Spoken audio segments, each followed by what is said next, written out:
はい、電気クラブです。本日もご視聴ありがとうございます。今回は加藤の名機蒸気機関車 D51 の標準型、こちらに終煙装置と重油タンクを取り付けて、関西本線の兜越えや肥薩線の矢竹越えで活躍したような重装備仕様のデコイチに改造しようと思います。先日コロナ禍以降初めて横浜に行ったので、イモンで八右衛門デザインのパーツを買ってきた次第です。いやー、僕たち家族にとっては2年半ぶりの横浜だったんです。政府や自治体が言う不要不急な外出はしないようにをずっと守っていたんですよ。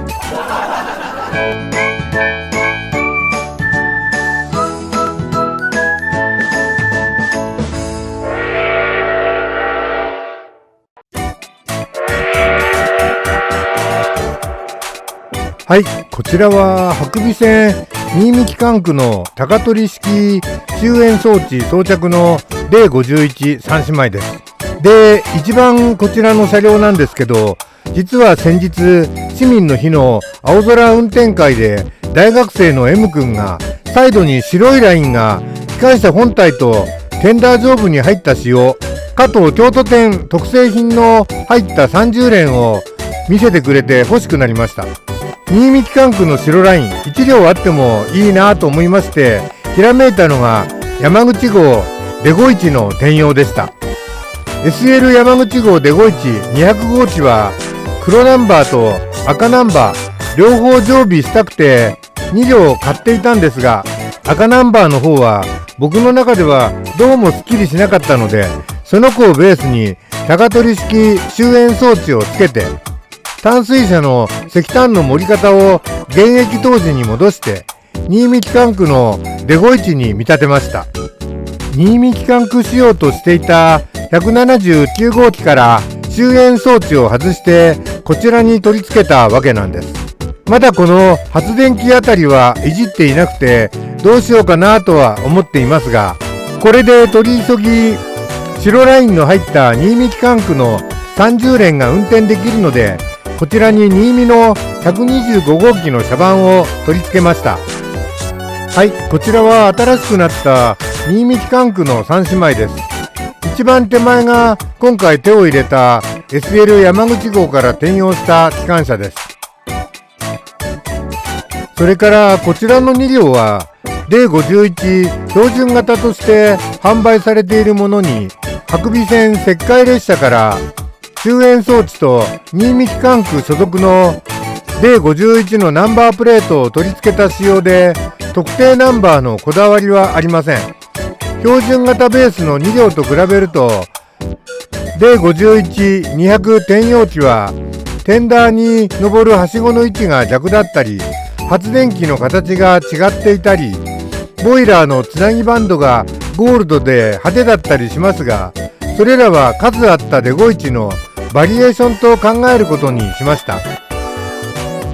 なんてったって国鉄に1115両もいたんだし、時代時代によって改造されたり装飾されたりしたものと思われます。新見機関区の高取式終煙装置を外したデゴイチなんですけど、そうなると形態的には標準型に戻ります。こんな仕様ですね。だけど標準型は3両も在籍しているので、電気地コレクション的にはお腹いっぱいなんです。別の仕様に仕立てることにしました。どうしようかなと考えた結果、うちにも重装備仕様1両作ろうとなったんです。そういえばうちにはここのボイラーの上に重油タンクがまたがったタイプの機関車がいません。ということに気がついて、新見ナンバーの179号機のままですが重装備デゴイチに仕立てることにしました。八右衛門デザインの重装備パーツが欲しいなと思っていたところに、家族が横浜へ行きたいというので僕も行くことにしたんです。こういうのを渡りに船って言うんですよね。お父さんが治一郎のバームクーヘンを買ってあげると言ってイモンにほど近い相鉄ジョイナスの改札口へ誘います。家族も治一郎には弱いので、その足でちょっとだけと言ってイモンへ行ってパーツを購入した次第です。やるじゃないか。それでは早速部品を開けていきましょう。まずは高取式の終煙装置、税込み1320円でした。二重に袋に入っていますので、ここを切ってから終煙装置を取り出します。おー、いいですね。素晴らしい。で、こちらは終煙装置のシャッターを引くためのテコのような作用する部品ですね。小さいのでなくさないようにしましょう。ボイラーに穴を開けて取り付けるんでしょうか。足が長いですね。イメージとしてはこんな感じに取り付けます。それからこちら、これはボイラーにまたがるタイプの重油タンクなんです。価格は税込みで748円だったかな。お、いいですね。これも真ん中からぶっとい足が出ていて、車体に穴を開けて取り付ける仕様のようですが、ここにこんな感じでまたがります。それにしてもこの足切っちゃいましょう。穴を開けても加藤の蒸気はボイラーに重りが入っているので当たってしまいますから。車体にこれをこうつけるんですけど、煙突周囲に穴を開けるのって大変そうなので、僕は合成ゴム系接着剤で取り付けることにしました。足を少し切らなければなりません。加藤の終煙装置を見てみると、煙突より若干高い高さですよね。というわけで、終煙装置は足を適正な長さにカットしたので、着色して取り付けますが、重油タンクも足はカットすることにしました。メタルプライマーを吹いて、まずはパーツの裏側を塗ってきたので、次は表側も艶消し黒で塗ってしまいます。画像は少し省略していますが、パーツを黒で塗ってきて、足先端に合成ゴム系接着剤をつけて貼り付けます。正面から見たり、上から見たり、横から見たりしながら、パーツが中央に水平に取り付けできたかを目視確認しています。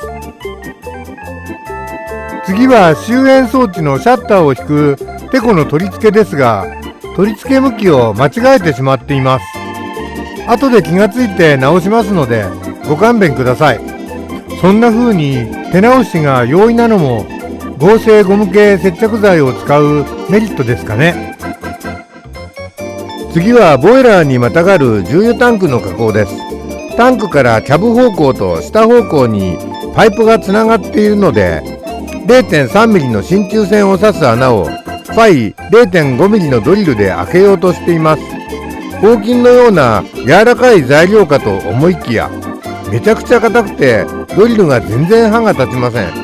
深さ 0.5 ミリも掘れないまま諦めてゴム系接着剤でつけることにしました。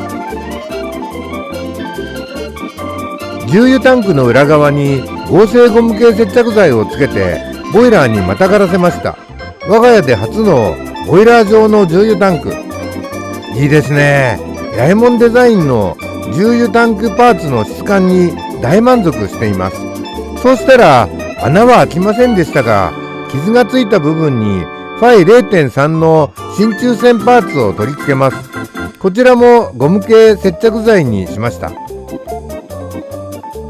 そうしたら取り付けた真鍮線を艶消し黒で塗ってしまいます。色を塗らないゴールドのままの方がかっこいいですが、まあそういうわけにもいきませんから、ここはミスターカラーの艶消し黒を画像のように面相筆で丁寧に塗っていきます。言い忘れましたが、金属部品にミスターカラーを塗るときはメタルプライマーを先に塗って下地処理をしてあります。塗った艶消し黒が完全に乾いたところで、タミヤのウェザリングマスターで軽くホコリの表現をします。使っているのはサビ色ですが、サビを表現するのではなくホコリの表現なので、うっすらとドライブラシのような感覚なんです。今色を塗った終煙装置と重油タンクにもうっすらとホコリがついたような表現にできれば大成功です。続いてカプラーの塗装です。前側のカプラーにも連結できるようにグリーンマックスのナックルカプラーに交換しましたので、いつものようにサビ色塗料を少し薄め気味にして流しています。電吉コレクションの標準仕様ですね。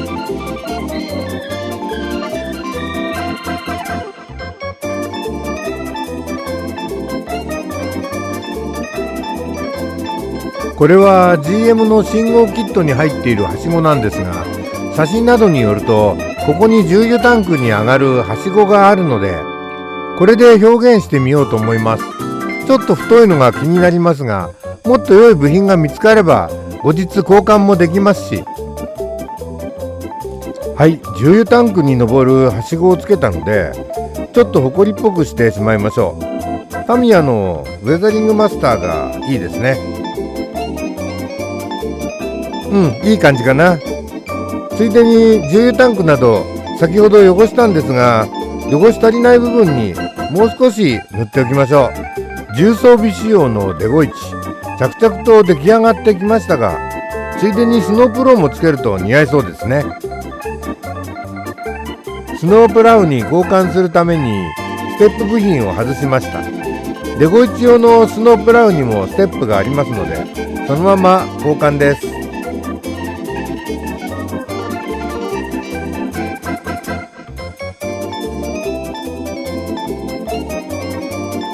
ではスノープラウを取り付けます。カプラー台座部品も一体成形してあるので、非常に扱いやすい部品で助かりますね。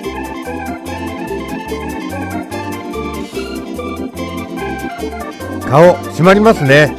そしたらカプラーを戻しますが、グリーンマックスのナックルに変えてあるので、少量のゴム系接着剤をつけます。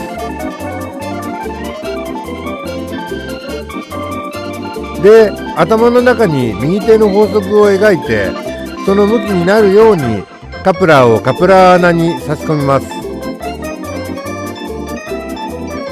グリーンマックスのカプラーのシャンクは取り付け穴に対して若干細いので、ゴム系接着剤を少量使います。はい、できました。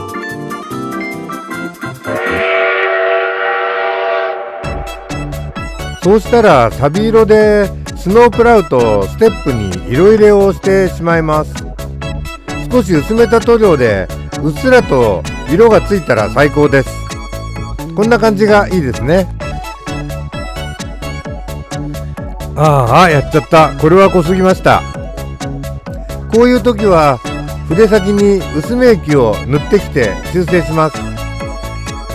ほら、慌てずに修正しましょう。そうしたらロッドの一部にプラス A の部分があるので、焼き鉄色で色差しします。クロスヘッド、ユニオンリンク、コンビネーションレバーですね。ここに金属色を塗ると蒸気の足回りが締まります。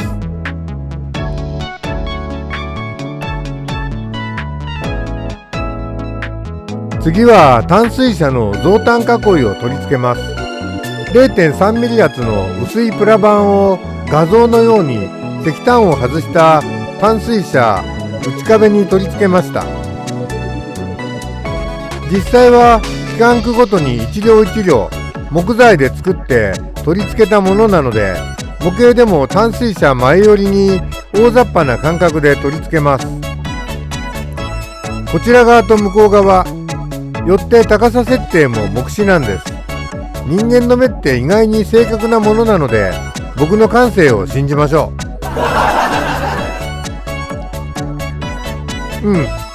う。こんな感じかな。今度は石炭パーツを戻すのに、増炭囲いに当たってしまう約20ミリ超の周囲部分をカッターで大雑把に削ります。カッターが滑っても指先を切ってしまわないように、部品を持つ位置などに気をつけています。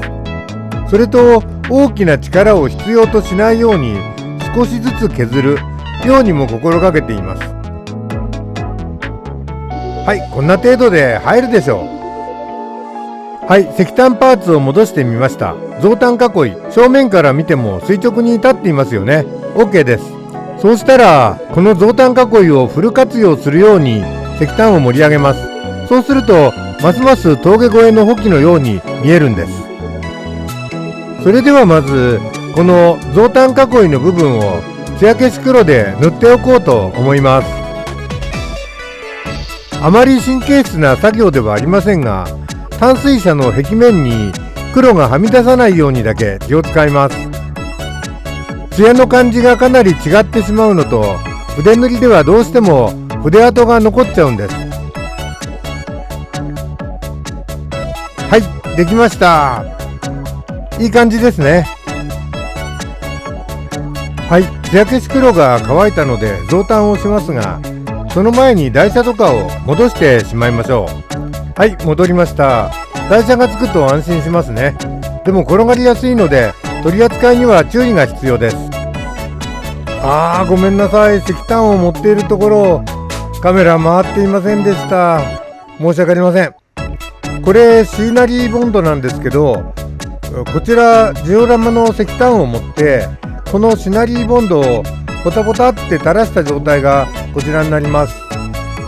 シナリーボンドは水のように緩いのでポタポタっと垂らすと石炭の間にさーっと浸透してくれました。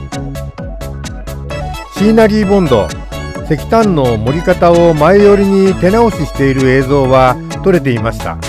参考になるといいんだけれど、容器から石炭を持ってシーナリーボンドを垂らします。どうですか？ストレスなく石炭の間に浸透していきます。わかりますか？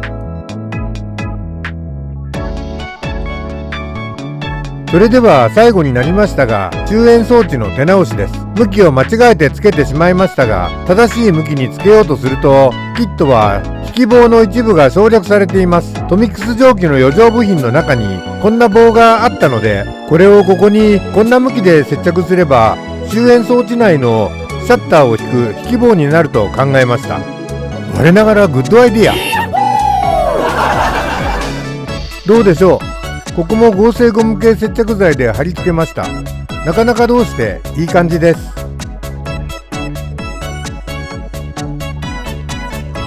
このテコをむしり取って向きを正しく直したんですが、こういう時合成ゴム系接着剤は便利なんです。ちょっと金属パーツの艶消し黒が剥げてしまったので、今つけたワイヤーと合わせて塗り直しましょう。この黒、艶消し黒ね、ここの玉の部分ですね。ここ剥げてる。何かブツブツ言いながらやっていますが、周辺装置のテコとシャッター引き棒を艶消し黒で塗り直しています。これで正しい向きになりましたね。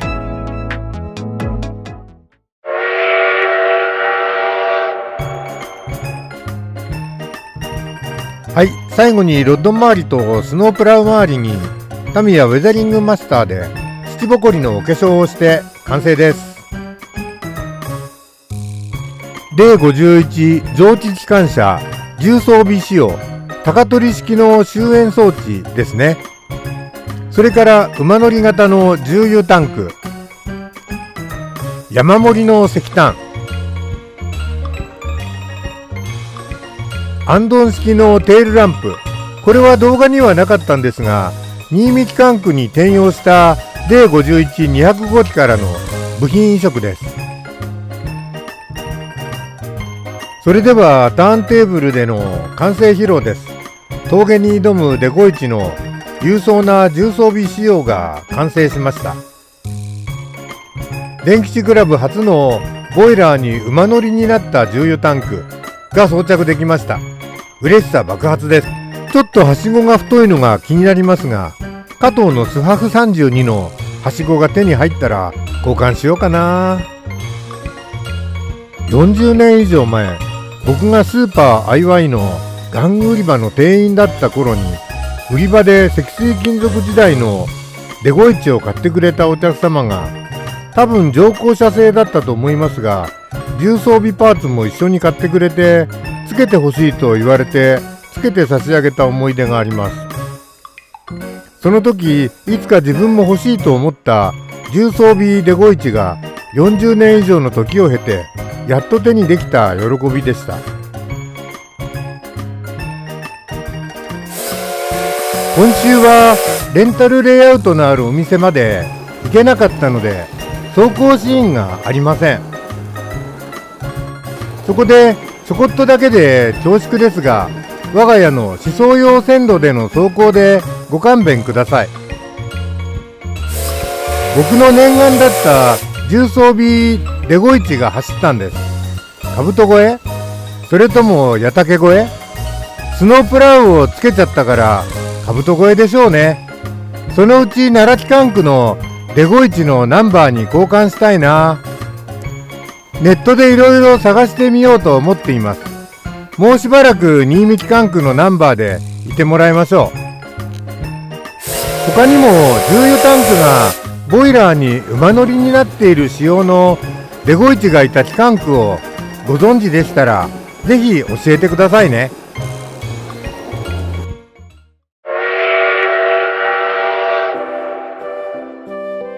本日の動画はこれで終わりです。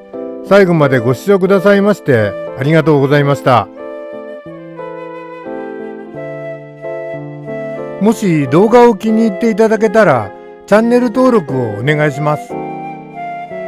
後で画面中央に157系鉄分マークが現れますので、それをタップしていただけるとチャンネル登録できます。またベルマークをオンにしていただけると最新動画をご案内できます。それから動画への評価やコメントも楽しみにしてお待ちしています。鉄道や鉄道模型が大好きな皆様からのコメントは動画を作る励みにもなります。僕の知らなかった情報もたくさんいただけてとても助かっています。それでは次の動画でまたお目にかかりましょう。